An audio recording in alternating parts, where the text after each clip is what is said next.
So you find this too aggressive? Longer rides. Yeah, it is. I think so, but... Was it a mistake then? No, it absolutely wasn't a mistake. I mean...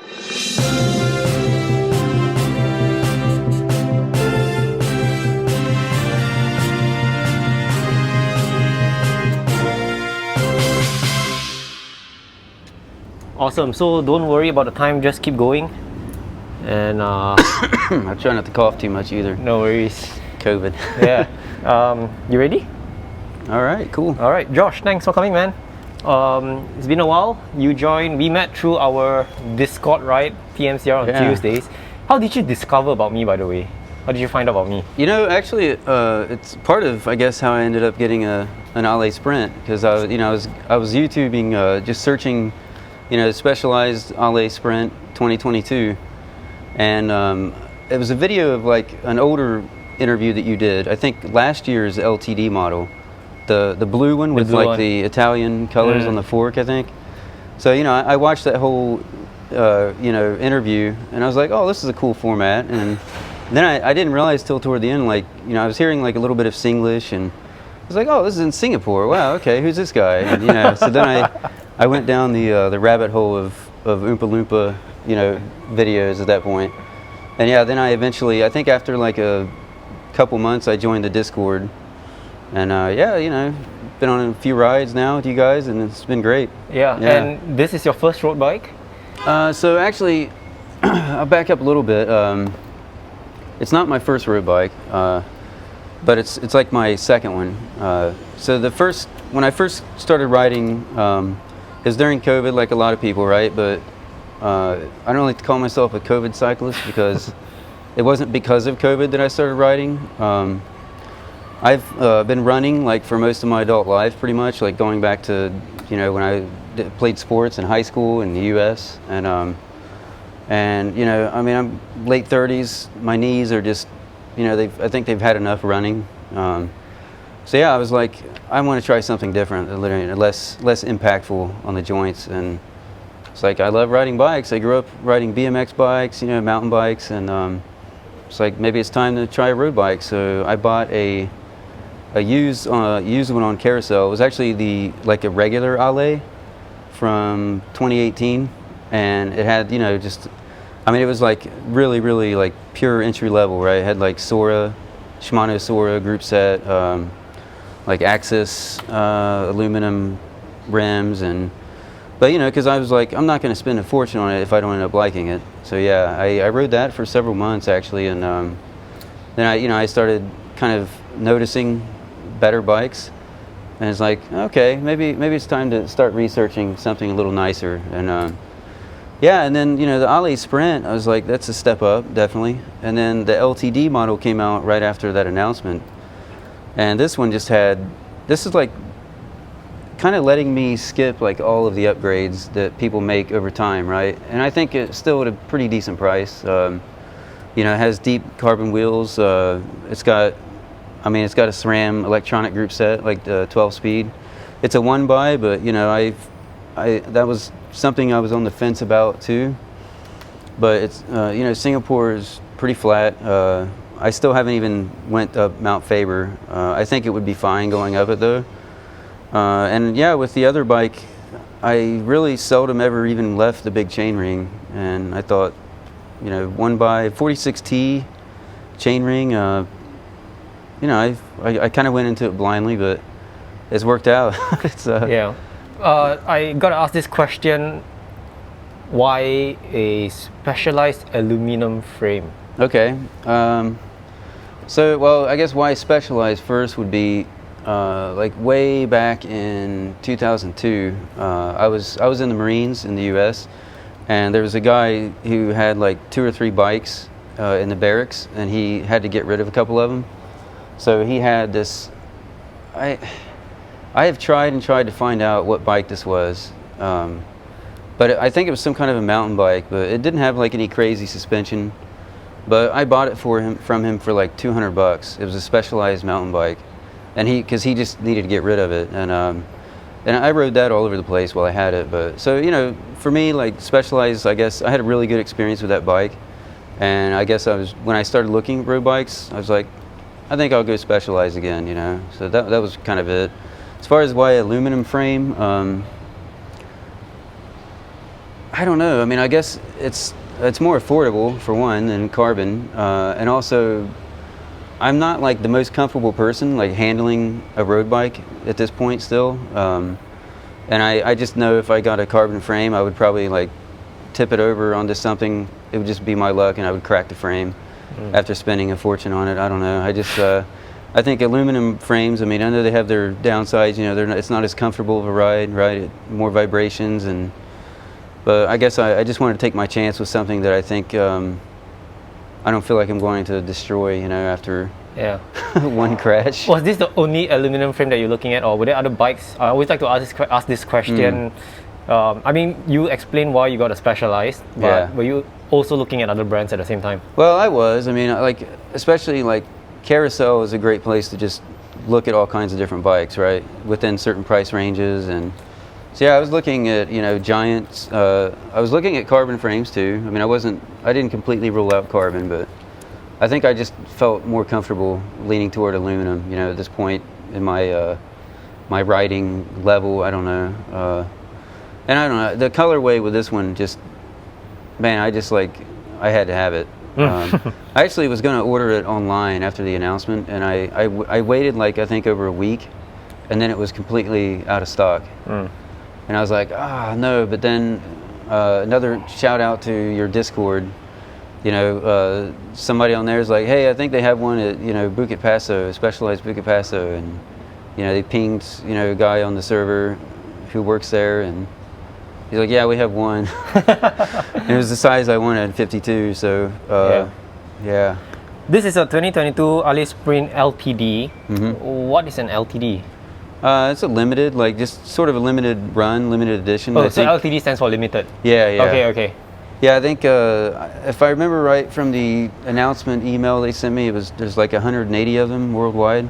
Wow. I think 20, and it said 20 in your region, which I think is Southeast Asia, like kind of more broadly. I think Singapore there was like 4 or 5 of them from what I heard. But yeah. And how do I tell if it's limited edition or not? Is it just by the paint scheme? Yeah, the paint, and also just I guess what comes stock with it, like the you know, the Roval CL. The tires are the turbo, S-Works turbo, the you know, Force, because the normal version of the Ale Sprint has 105.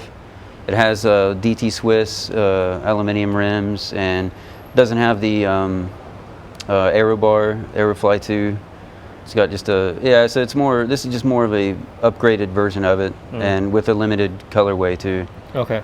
Is it anywhere printed on the frame that it's limited edition, or, you know, 01 out of 200 frames produced? No. I mean, it just has a serial number, and as far as I know, yeah. Right. Yeah. If you could run us through this entire setup for us. Okay. So yeah, it has the Aerofly 2 bar. The stem, I bought that afterwards. It's the S-Works stem. I just think it looks a hell of a lot better with the aero bars than the circular one that it came with originally. Yeah, and it also allows for that out front bike computer mount and light or GoPro mount. Yeah, it has. I mean, the whole group set is SRAM Force 12-speed. 1x, right? Yeah, 1x 46T in the front. The cassette is 10 to 36.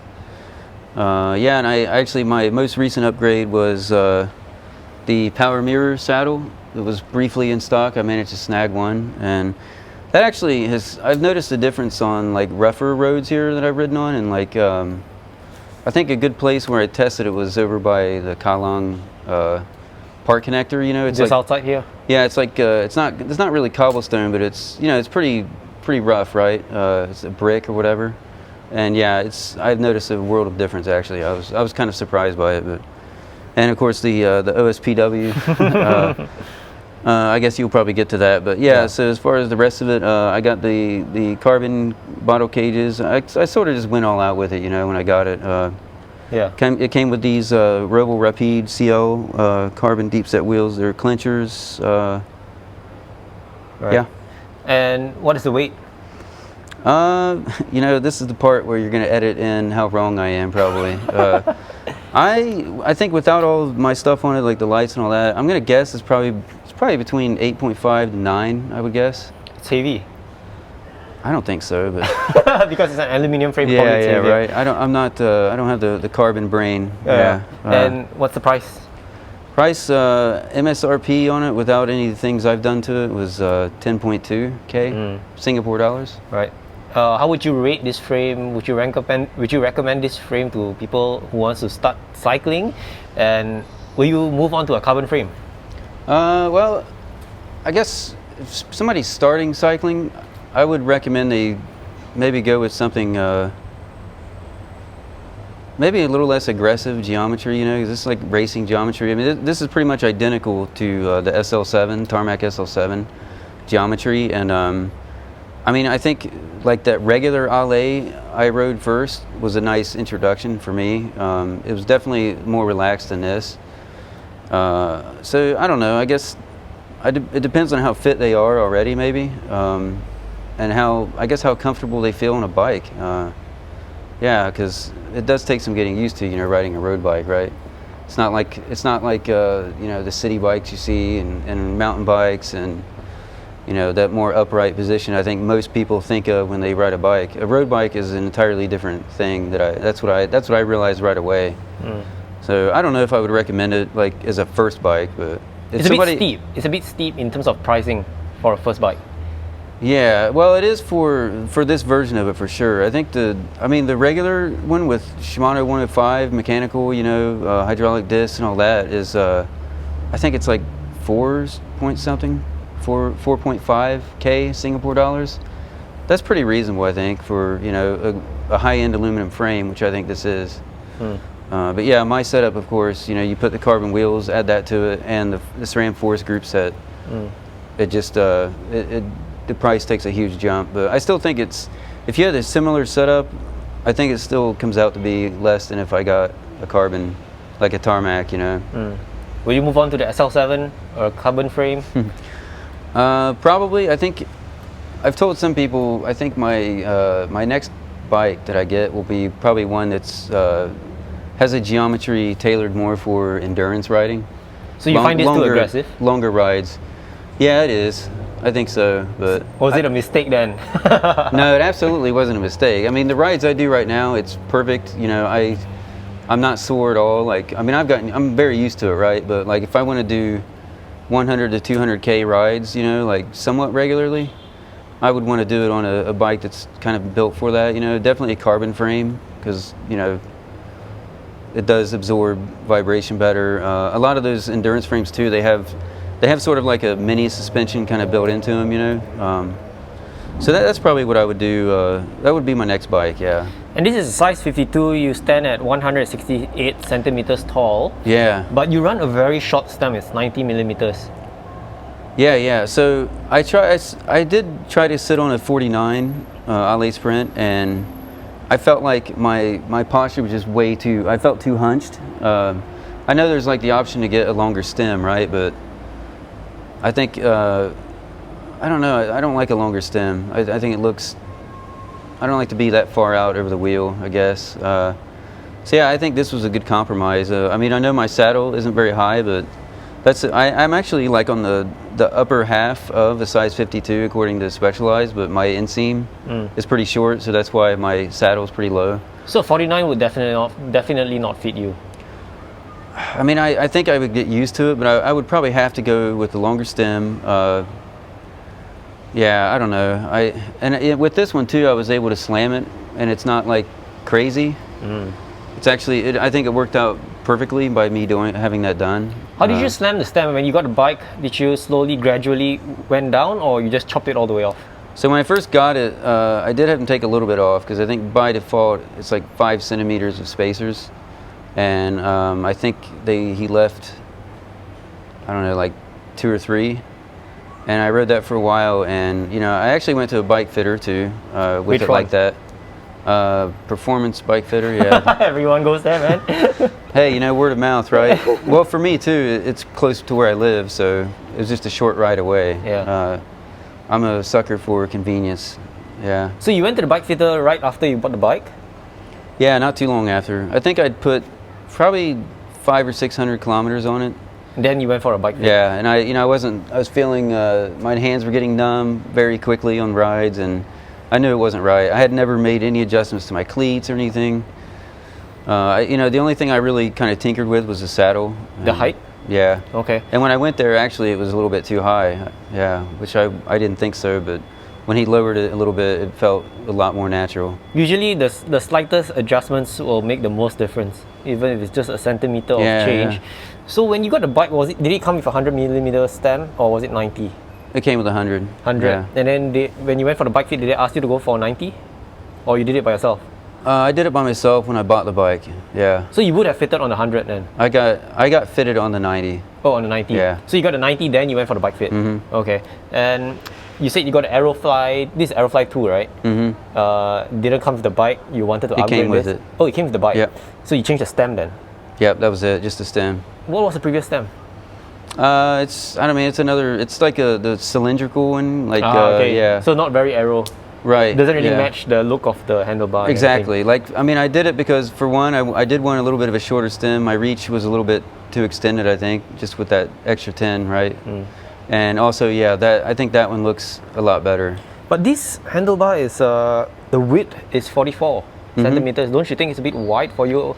I don't know what's the width of your shoulders, but most people would normally go for a 42, 40. I run 36, really narrow. Oh wow, yeah. yeah. How's the 44? Don't you think it's a bit too wide for you? No, I think it's perfect actually. So that Ale I had before was like really wide, right? And Even wider than this one? Yeah. Okay. So when I got this bike, it was just like I felt like, oh my God, this actually lines up with my shoulders. This is nice, you know? Okay. Yeah. Okay, cool. So let's move on to the frame, the highlight of frame. This is specialized aluminium version. I think this is the only aluminium frame that they have, right? Oh no, is this the only one? They're road bikes. They have the regular Ale and then the Ale Sprint, but I'm not sure if they have any beyond that. Yeah. Okay. Talk me through about the frame, the performance of it so far. I know this is pretty new. How would you rate this? What's your comment on this? I guess I don't really have a lot to go off of, right? I'm very much a novice. You know, I openly acknowledge that. I know I was anticipating you would ask like what do I not like about it. I'll ask that later. Do you want to address that question? But then again, though, it's hard for me to know. But as far as the frame goes, like to answer that partially too, like I don't know. Like I don't know what to complain about if that makes sense. So there's no complaints. Yeah, not really. Okay. Actually, you know what? I do have a minor complaint, and it's not the frame though. It's the group set. It's the brake levers. I think Shimano's are much more ergonomical than SRAM's. But some people like. Okay, so what's not ergonomical about this? Well, they're kind of like what is it? Convex or whatever. Like it kind of bulges out. You'll see there. Oh, this one, it goes out like that? Well, for this right here part, part of it, not the hood. Yeah. And the brake levers. Yeah, the brake levers. Yeah. So I don't know, like Shimano's, they feel much more natural in my fingers when I'm grabbing them. You know, that's for just quality of life. You know, day to day. I mean, we use them quite a bit, right? That would be probably my only complaint. But again, it's a minor one. Yeah. I love SRAM though. I mean, I love the look of the aesthetics of their group sets too. I think they look really nice. Right. So the frame, no complaints. Everything is good. You like it so far? Yeah, so far so good. Yeah, I haven't had any issues. Okay. Then let's move on to the group set. One by setup. What's the reason for a one by setup? Well, I guess the short answer is that that's what it came with. Okay. Yeah. This was the build out for this LTD version, and you know I did contemplate it, right? Because I know that's more common nowadays on like gravel bikes, right? The one by.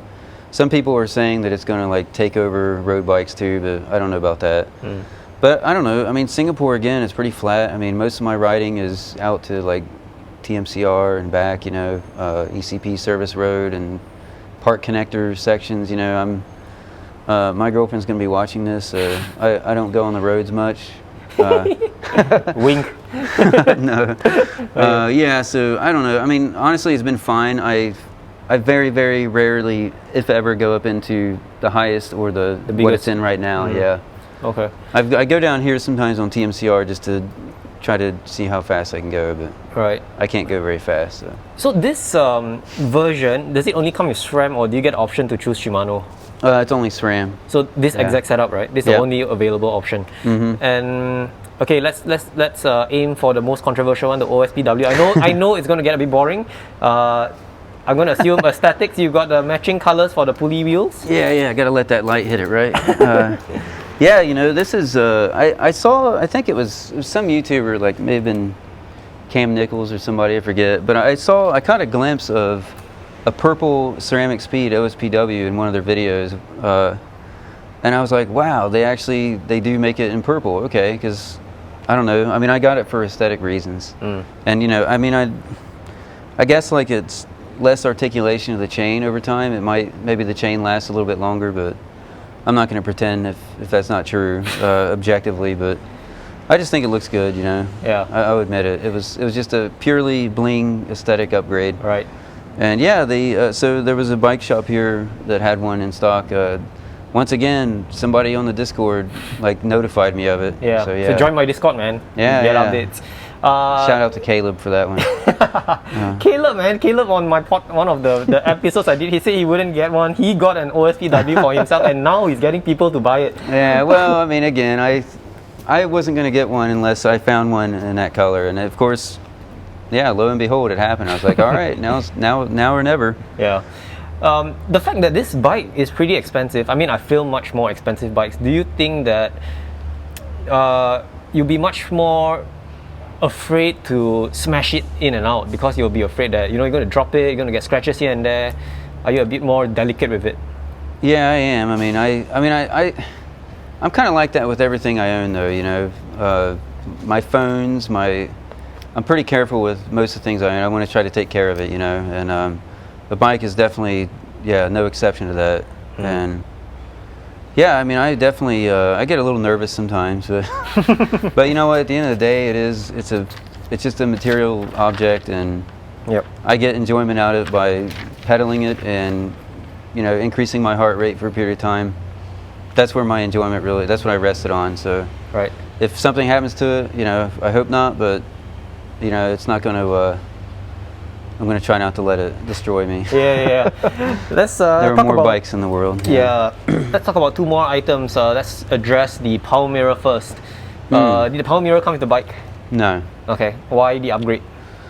You know, man, it was a couple reasons. One was, I mean, I admit, I wanted to see what all the fuss is about, you know?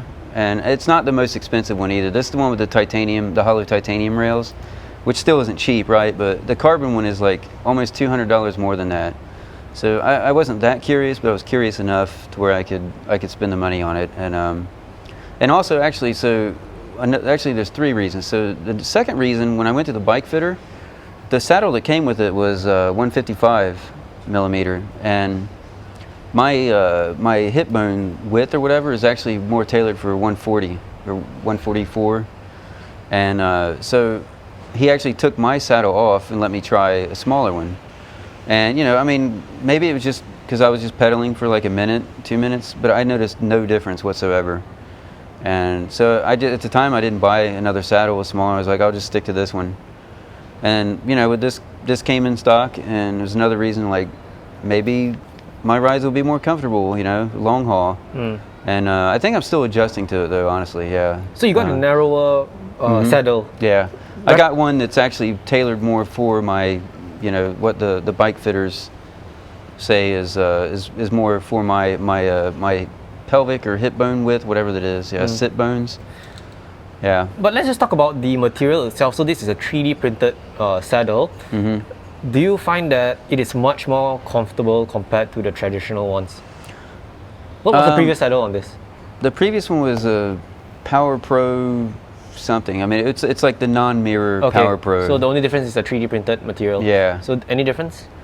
Yeah, I mean, like I had mentioned, on some of the rougher terrain, like rougher paved areas that I ride on, that I'm familiar with, I went out there. Like, there's a section of the park connector. It's between like the Formula One starting and finish line, and Kallang, stadium or somewhere on going north though, yeah. And through there it's sort of like, I'm not going to call it like Paris-Roubaix type cobblestone, but it's like brick, right? It's not like normal PCN asphalt tarmac. And on my other saddle, I mean, I was just like shaking when I would ride over that, And this, although it actually absorbs quite a bit more, like I notice a difference. Yeah. Okay. Other than that though, I mean, that was where it's the most pronounced, I think. Beyond that though, beyond like rough sections of road, rough patches of road, I haven't noticed a big difference. Do you feel less fatigued, the fact that it's much more comfortable, that you can go longer on longer rides? I don't know yet. Yeah, I haven't had it long enough really to judge that, but I don't know. Again, like my rides I think are typically, when I ride in a day, it's between like 40 to 75 kilometers. They're not super long, right? But I don't know. I mean, I guess I'm used to shaking and the vibrations from aluminum that it seems like everybody brings up when you start talking about aluminum frames. But I'm fine. I don't know. Yeah. I'm fine with it. Maybe it's ignorance is bliss. I just haven't experienced that. Yeah. That nice carbon ride. But yeah. Last one is the Garmin Varia, your rear light. This is a proximity sensor. How useful is this for you? It's very useful, actually.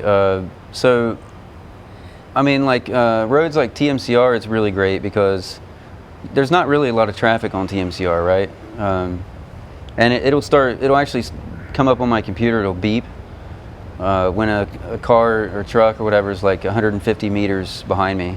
So long before I hear it, right, before I even know it's there, I know, okay, there's a car coming up. And if it's going fast, like it'll have like the red bar showing on my bike computer. So if I'm kind of a little complacent, veering out or on the edge of the bike lane or something, I might just kind of move in a little bit closer to the curb. But I just like the awareness, I mean, I do look over my shoulder. Everybody does, right? But that far out, when I know there's a car coming, it's just something else. Okay, I know there's a car there now coming. Yeah. Yeah. And you have an adapter, right? Did this come with the Varia? No, it didn't actually. So this is the what is it? The SWAT mount. Yeah. I think the Specialized saddles, they have these two screws the up two here. screws at the bottom. Yeah. Yeah. That's called like the SWAT mount. So there's one for all sorts of bike accessories, and this one was actually from an importer. It was from the U.S. I think there's other options out there though for it, but yeah. I think it looks good that it fits securely on the saddle, right? Because if you have that rubber seal or that O-ring that goes around the seat post, it tends to wiggle a bit. Did you try fitting it on the saddle, the seat post? I did at first, but yeah, and you can see also, I mean, my seat post, there's not a lot of room to work with there, right? And also this radar too though, it's supposed to have a certain amount of clearance above the tire, above the wheel. So it actually being up higher like this and coming back with my saddle being so low, it works. I think it functions better that way than if it's like down here, this wheel gets in the way of its, it has like a cone, that comes out of it, like 30 or 35 degrees, I think, or something, maybe 40. Yeah. So when you used to have it at the seat post, did you find that it wasn't working properly or it was not accurate? Did it still detect cars coming? I don't know. I actually only went on a couple rides with it on there like that because I was afraid. First of all, I didn't want to lose it. Those wraparound rubber mounts, I mean, I guess they're fine, but the reason I got this light is because the light I had before on the back was the Styx light, and I had it in the SWAT mount. But on a ride one night, the plastic part that clips in popped out, and I lost the light. I don't know where I lost it. But as soon as I got home, I realized, oh, my light's gone. Oh shit. Yeah, so. You're the second person who said that. Someone on probably people would have watched it the earlier episode said the same thing. The real light. We're gonna roast a lot of brands here it's today. Okay. It's okay. No. So basically, the Styx. I had the Styx in my old bike, right? So what the Styx? So the Styx is, you have a Styx. Yeah. So how do you charge it? I remove that USB You cover remove that plug, and shove it in. and then you shove it in your laptop. Yeah. After a while, after you charge it all the time, right? When you put it back onto the mount, it starts to get loose because you're always pulling it back to charge. So I was cycling on The mount on the saddle? no, the actual light itself, because Okay. the actual light you have to pull Right. it back, right? So one day I was just riding on Mandai and it just came off. And then it just literally came off, and then Could it be that you guys did not clip it in properly? I'm running the stick slide. I had never run across such an issue. No, I did, man. I mean, I probably rode like over 1,000 kilometers with it on there, right? I mean, yeah, it was in. I don't know why it popped out. I guess I hit a bump and that was one too many. I don't know. Because the USB portion is very thin, like wafer thin. Yeah, that's right? fine. That actually wasn't what came off. It's the there's like these two plastic teeth that clip in, right? That snap in on the metal part. That's the part that you never take off. Right. That's what actually popped out. So I it see. wasn't the USB. So it's that rubber thing. piece that hooks on, right? It wasn't the rubber, no. Okay. It's like a plastic piece that has.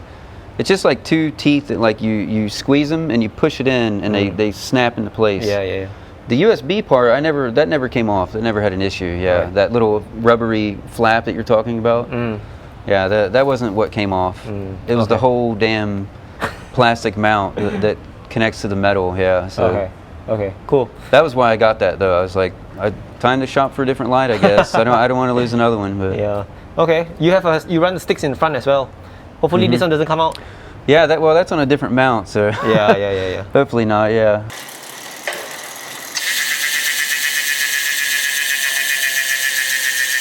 We'll move on to the Instagram questions. Okay. So if you guys want to submit your Instagram questions for the next guest, you can follow me on Instagram and you can submit your questions via my Insta story. Josh, you ready? The first Ready as I'll one. ever be. Why did you get the Sprint and not the SL7? Well, I mean, again, like, I'm still pretty new to this, and I guess I just don't trust myself spending even that much more on an SL7 that has a similar build to this, right? I probably wouldn't have right off the bat gotten everything that you see on here, but at the time I was like, hey, you know what? This is all in one package. I'm gonna get it. And yeah, again, going back to what I said before, I just feel more. I guess I trust myself more on an aluminum frame. I think it'll last me longer as I get more comfortable with riding a road bike, and get more experience. My next bike, though, probably will be carbon, whenever that'll be. Something tells me it's going to be the new Specialized or the new S-Works, man. I don't know. I mean, they do have ones that are more built for endurance, right? Yeah, we'll see. I do like Specialized.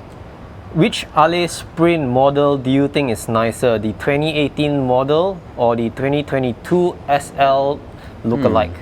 Wow. Well, they're both. I think they both look pretty good, right? I mean, I'd say this one. I think I like the look of it a little bit better, just because it is a lot like the Tarmac. And I mean, I'm kind of like I respect engineers and engineering expertise, and apparently where they move the molds to, a lot of people aren't a fan of it aesthetically, but Because it moved down here, right? yeah. But you know what? The engineers who make it, apparently it makes it stronger. It's a stronger frame. I mean, obviously if the marketing team, I think, was in charge of where the weldings go, they probably wouldn't have put them there. They would have done a survey of like a focus group, and everybody's like, oh, they're ugly, right? But I mean, if this is what makes it a stronger frame, I don't mind it. They don't actually show up as much either, I don't think, on this colorway. Yeah, so when I first met you and I saw this bike, I told you that the welds are not as obvious on this color compared to the other one. There was one that I filmed, he was riding a silverish one. That one really stood out, very obvious, but not so on the darker colors like this one. Yeah, I mean, I think the old Ale Sprint is I mean, it's probably just as good of a bike. I don't know, but the welds on this one are the thing that are a point of contention for some reason. I don't mind them. I mean, if it makes it a stronger frame, they move it back a little bit. Cool. For an aluminium frame, don't you think it's a bit pricey? Yeah, I mean, objectively, I guess I can't disagree with that, right? And when you compare it to, I guess, similar frames from other companies like Cannondale, and but I don't know. I mean, I don't think it's not a lot more, and it's still a lot less than a good carbon frame. It's still a hell of a lot less than a carbon frame. For my uses and budget, it still was way within it. Yeah. Let's move on to the group set. The question is, how is the SRAM Force group set? This person says he hears reviews that the chain drop is pretty common. Did you face such issues of chain dropping? I have not, because probably it's one by anyway. Yeah, biggest reason being is because it's a one by. Yeah, so Yeah, I mean, I literally this is like about as dummy proof as shifting can get. Yeah. My right paddle up there shifts into harder gear. Left one shifts into an easier gear. I never have to. Yeah, I don't go. Don't have to move to a smaller chain ring. But I have heard that about like the older SRAM group sets. But I also have read that that's not really a problem anymore. I don't know. Okay. I know there's like a notorious stage of the Tour de France where somebody's chain dropped on a SRAM group set. Yeah. I think it cost them victory. Yeah. Oh man, what a marketing nightmare. Yeah. Oh, this question is paying tribute to your mechanic. So you got this from Specialized Bukit Paso. Oh yeah. Anders is the best mechanic. Anders appeared on my show before. I that's sold right. him my OSL6. Yeah, that's right. Yeah, I got it definitely. I mean, Anders is he is my mechanic. You know, he and Rick down there at Specialized Bukit Paso. Yeah, I think they have great customer service. I can vouch for it at this point. I've been to Specialized Bukit Paso a couple of times. People who watch this probably would have watched previous episodes where I commented I wanted to get the wheel sets, the Roval wheel sets from them during the peak of COVID. They didn't have the wheel sets that I wanted. Unfortunately, because of stock issues, I got the Envys instead. If not, I would have gotten it from them. But yeah, Specialized Bukit Paso, those guys are good. Yeah. I think they have stock now, man. It's time. No, I don't have the money. If Anders is watching this, if he wants to sponsor me. Yeah, Anders actually just he just put that on there, the OSPW. So. But you didn't get the OSPW from them, right? No, they did. Well, they didn't have this color. Yeah, otherwise I would have if they would have had it. But yeah, and you kitted out in actually, though, I Specialized, think Anders did inform me that I think T3 had one. It's like if only I had known. Yeah. How much are these, by the way? The OSPW, 900, 1,000? No, less. Less than 1,000? Less than I got it for less than 900. Yeah. Okay, cool. We won't go there. Yeah, it was less than 900. That's all I'll say. It's embarrassingly expensive. It is, right? For what it is, I don't know. Yeah. It is aesthetics. It's for sure. But surprisingly, deny that. everyone goes for Ceramic Speed. They don't go for other brands like Kogel. You've heard of Kogel before? I don't think I've heard of that one. No, I've heard of a few though. But yeah, I don't know. I guess there's still a testament to the quality. 6-year warranty for the coated version, which is what this is. I mean, you can take that, put it on another bike if you end up getting another bike. Probably lasts much longer than that too. You're right. A lot of questions on the fact that you paid so much for an aluminium frame. I know we've already probably addressed that. I'm just going to ask again for the sake of just acknowledging that people submitted this question.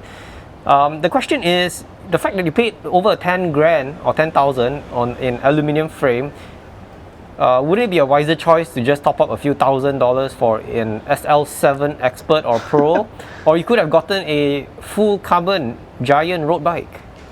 I like how they word that, like top up a few thousand. Like a few thousand isn't that much more to just throw down, Well, I mean, there you go. You already answered it. Like, I would be spending a few thousand more for everything I got with this bike.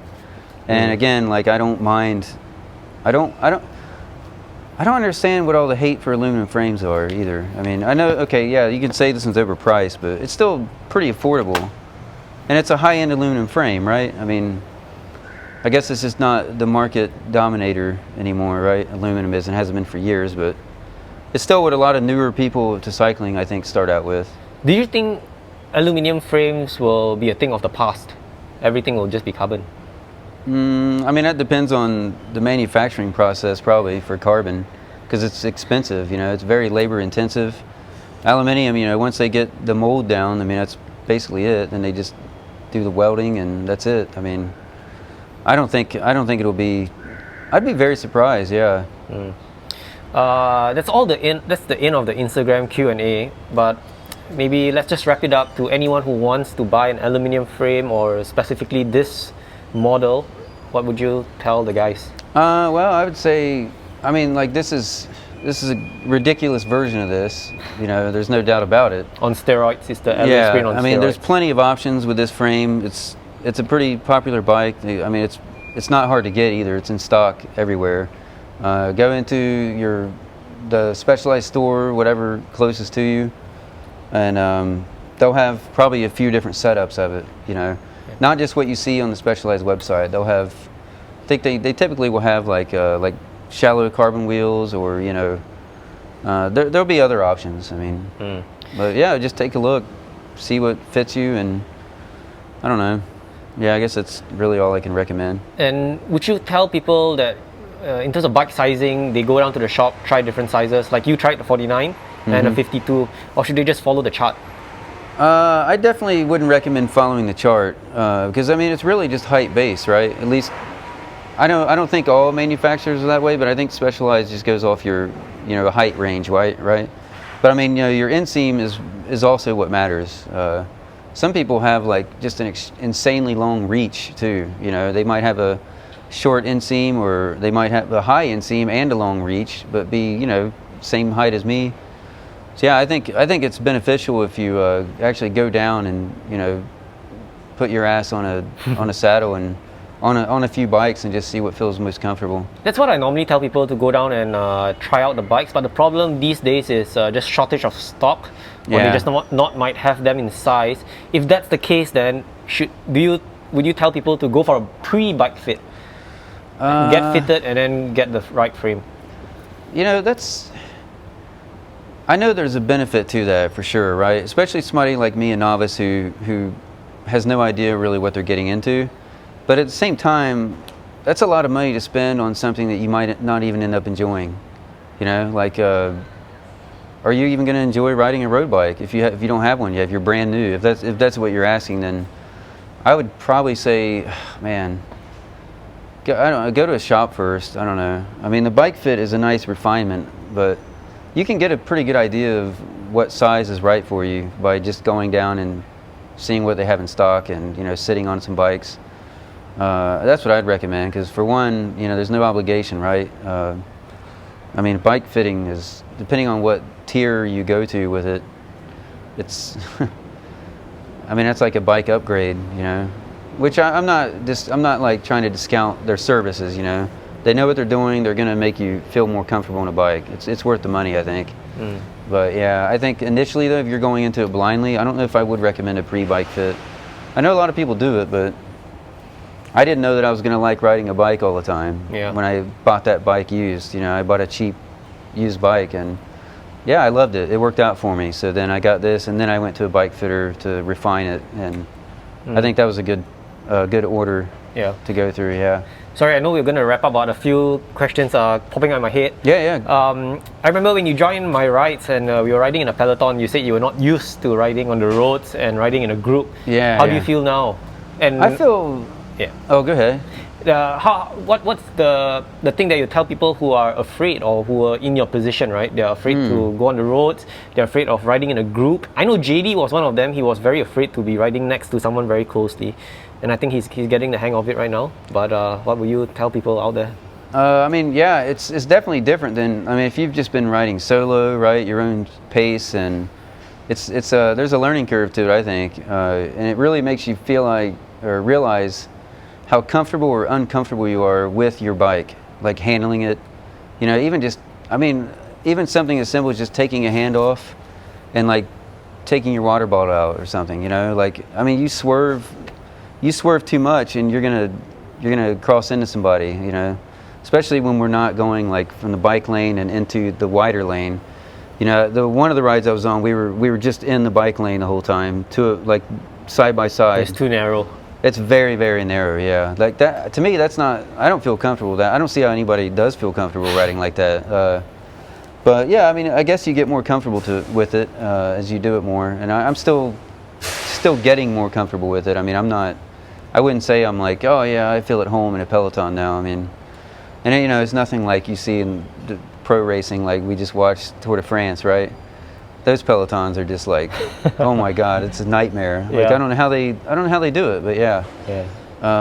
Yeah, it's different. It takes some getting used to, but I think it's good though. It's a good experience, and it does push you to keep pace when you're not in the back. Do you 'Cause enjoy you- riding in a peloton, or you still prefer solo, doing your own pace? I do prefer solo, pushing myself solo, but I do like the group ride to change things up. Yeah, it's not like my preferred like all the time way I would want to ride, but I do like it. Yeah. Yeah, it's a good variety. You Yeah, know? and thanks so much for coming and joining us on our Tuesday rides. Yeah, man, it's been great. Yeah, the last one is I spotted you have a heart rate monitor, which is a new one. It's on your arm. Oh yeah. So yeah, this is the Wahoo optical one. So I mean, I got it really because like Apple Watch doesn't tie Apple into. Watch sucks, man. Actually, the heart rate on an optical sensor is very good. I don't even use it. I have one, but I've used it. I've used it real time while I was at a cardiologist on their medical equipment. You know, doing the stress tests and all that. And the Apple Watch heart rate was like within a half a second accurate with the medical equipment. So I mean, I can vouch for that. But I like to keep an eye on my heart rate because I have like a really low resting heart rate. It's like, you know, low 40s typically. And if my heart doesn't respond to physical stress, like that's a problem. So I like to just keep an eye on it, have that visibility on my bike computer. So why this? Why this? I think this is pretty new in the market, right? This arm heart rate monitor. Yeah, it's an optical sensor. It's not the same as the chest one. The chest one, I don't know. I don't want to. Is this more accurate than the strap? No, I don't think so. It's accurate, but it's not as like real time. I think reflecting on your bike computer. It's a bit of delay. As the chest one, but I just don't like the chest thing wrapped around me, and you got to like make sure it's like wet too, and it's a different sort of detection. This is an optical one, just like kind of like the watch, which I think optical technology has matured quite a bit, and you know it's. Yeah. I'm not a damn pro, you know. Like I don't need to. I like the data, but I also don't need like within like 99.9% accuracy by the millisecond, you know. Yeah. It's fine. Right. Josh, we're going to wrap up here. Thank you so much for coming. It's been a pleasure. Hope you had fun. Yeah, man, it's been real. Thanks for having me. Yeah, no worries, man. Thanks so much for coming, and I'll see you on my Tuesday rides again. Yeah, definitely. I'll see you soon. I've been all day, searching all night. Can't seem to focus this double sight. This is a tale sworn in a sight.